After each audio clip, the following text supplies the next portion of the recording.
বাংলাদেশের সাবেক প্রধানমন্ত্রী দিল্লিতে অবস্থানকারী আওয়ামী লীগের সভানেত্রী শেখ হাসিনা যে কোনো সময় দেশে ঢুকে পড়তে পারেন। এখন তিনি কি সত্যিই আসছেন? আর যদি এসে থাকেন, সরকারের পক্ষ থেকে কি ব্যবস্থা নেওয়া হয়েছে? দেশে ফিরছেন শেখ হাসিনা, কি বলছে মোহাম্মদ ইউনূস? বাংলাদেশ পুলিশ তাদের গোয়েন্দা সূত্রে জানতে পেরেছে যে শেখ হাসিনাকে দেশে ফেরাতে প্রবলভাবে তৎপর আওয়ামী লীগ।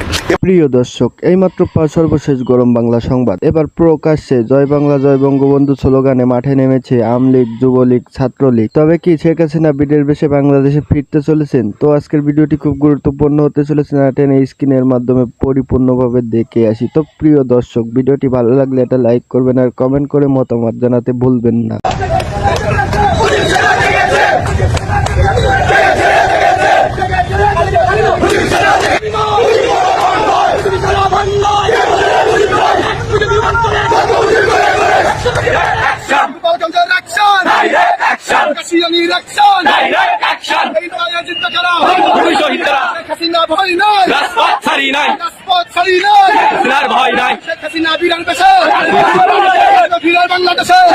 কিছু হলে বাংলা